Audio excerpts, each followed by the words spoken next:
나눔가족 여러분 반갑습니다. 말씀으로 시작하는 금요일 아침입니다.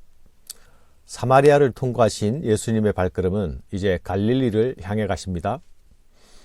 유대인의 유월절 이후 유대 땅에 잠시 머무셨다가 바리새인들과의 갈등을 피하기 위해서 갈릴리로 가시려 했던 계획을 이행하시는 것이죠. 그런데 예수님은 이 길에서 선지자가 고향에서는 높임을 받지 못한다라는 말씀을 하십니다. 이 말씀은 마치 예수님의 자신의 안말을 예견하시는 듯한 말씀처럼 들립니다. 갈릴리에 이르심에 갈릴리인들이 그를 영접하니 이는 자기들도 명절에 갔다가 예수께서 명절 중 예루살렘에서 하신 모든 일을 보았음이더라. 예수님이 갈릴리에 이르시자 갈릴리 사람들이 예수님을 영접하지요. 어떻게 된 일입니까? 갈릴리 사람들이 예수님을 영접한 이유가 무엇입니까? 그들이 유월절에 예루살렘으로 갔다가 예수님께서 거기서 행하신 표적을 보았기 때문입니다. 갈릴리 사람들은 예수님을 영접했지만 영접한 것이 아닙니다. 그들의 영접은 예수님께서 기대하시는 그런 영접이 아니었습니다. 예수님이 기대하시는 영접은 믿음으로 예수님을 영접하는 것입니다. 사마리아에서는 그런 일이 일어났습니다. 그곳에서는 예수님께서 어떤 표적도 행하시지 않으셨습니다. 하지만 그들은 예수님을 세상의 참 구주로 믿었습니다. 메시아로 받아들인 것이죠. 갈릴리 사람들은 특별히 더 간절한 마음으로 메시아를 기다리고 있던 사람들이었습니다. 유대의 중심에서 먼 변방 땅에서 무시당하고 억압당하는 삶을 그들은 살아왔습니다. 그 가운데서 무력으로 항거하는 메시아 운동들이 그곳에서 일어났습니다. 그래서 그들이 기대하는 메시아상은 뚜렷했고 그 메시아는 자신들에게 정치적 해방을 가져오는 그런 메시아였습니다. 그런 그들에게 표적을 행하시는 예수님을 받아들이고 영접하는 것 이상한 일이 아니겠죠. 하지만 예수님은 그들의 영접을 기뻐하시지 않습니다. 왜입니까? 갈릴리 사람들은 예수님을 자신의 해방 이데올로기를 실현시켜 줄 대상이요 인물이라 생각했기 때문입니다. 예수님은 메시아가 오실 것을 기다린다는 사마리아 여인에게 분명히 말씀하셨죠. 내가 그다.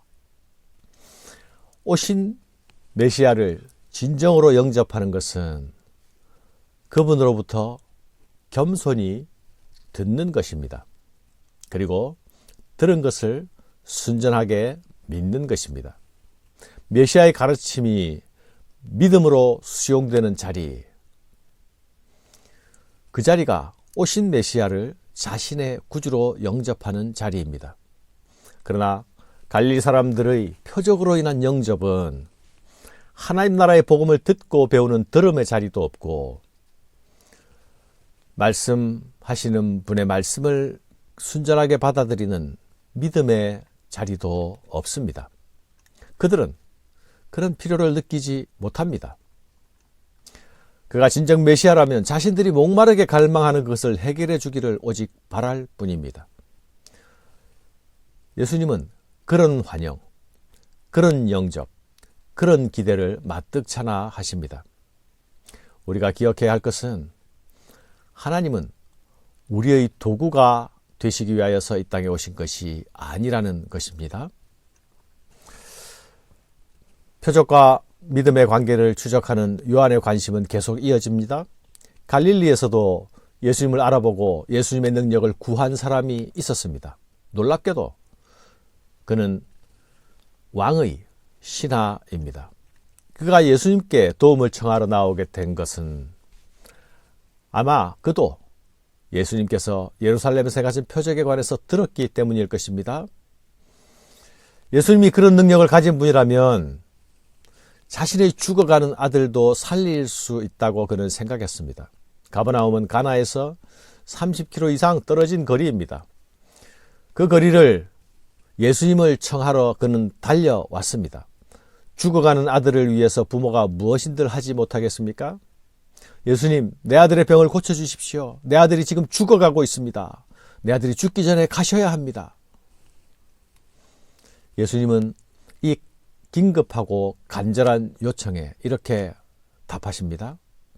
예수께서 이르시되 가라. 내 아들이 살아 있다. 왕의 신하는 예수께서 함께 가시기를 요청했습니다. 그러나 예수님은 아들이 살았으니 가라 하십니다. 죽어가는 아들을 위해서 의사를 구하러 갔더니 의사가 왕진 가방을 들고 따라오는 것이 아니라 네 아들이 나았다라는 말만 준 것입니다. 그런데 여러분, 놀라운 것은 그 왕의 신하가 이 예수님의 말씀만 믿고 갔다는 것입니다.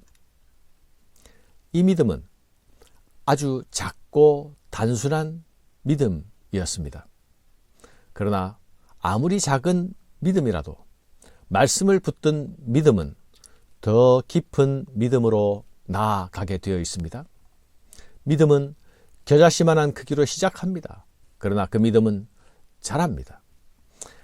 하나님께서는 우리에게 처음부터 크고 굉장한 믿음을 기대하시지 않습니다. 작은 것에서부터 시작하는 것이죠. 작은 순종에서부터 시작합니다. 그가 예수님의 말씀을 믿고 갈 때에 가는 길에서 예수님의 말씀대로 아들이 낫게 되었다는 사실을 확인하게 됩니다. 예수님이 그 치유의 말씀을 주실 때가 오후 1시였습니다. 가브나움으로 가는 길에서 만난 종들의 증언은 예수님이 말씀하신 바로 그 시각에 아들의 열기가 떨어지기 시작했다는 것입니다. 자신의 믿음의 순종이 옳았다는 것이 확인되고 증명되는 순간입니다. 그의 아버지가 예수께서 네 아들이 살아있다 말씀하신 그때인 줄 알고 자기와 그 온 집안이 다 믿으니라. 갈릴리 사람들은 표적을 보고 믿는 사람들이었습니다. 그러나 이 왕의 신하는 말씀에 근거한 믿음을 보인 사람입니다. 오직 치유의 말씀만 붙들고 돌아갈 때에 치유의 기적을 만나게 되었습니다.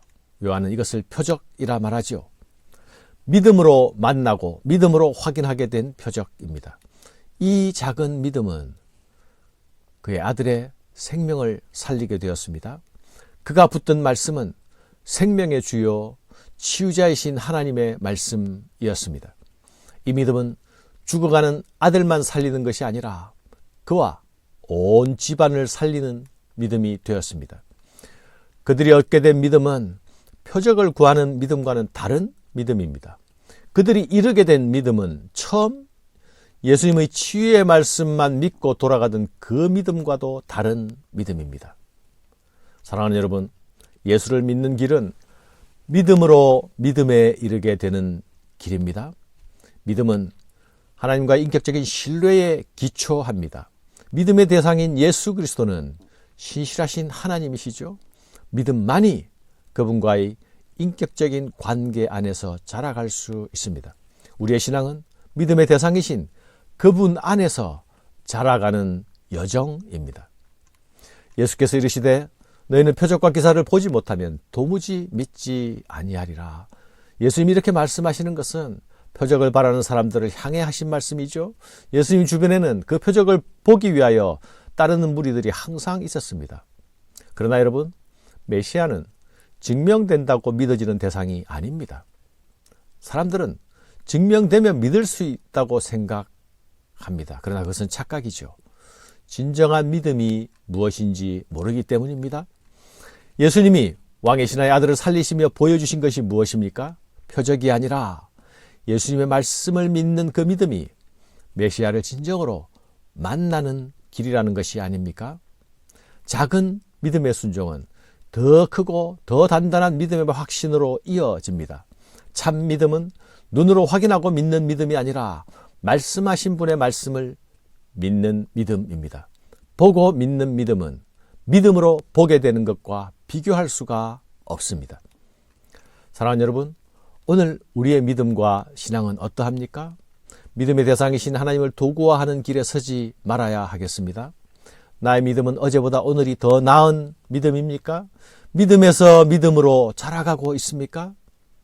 믿음이 살리고, 믿음이 나를 살리고, 믿음이 내 집안을 살리는 축복이 저와 여러분의 것이 되기를 바랍니다. 감사합니다.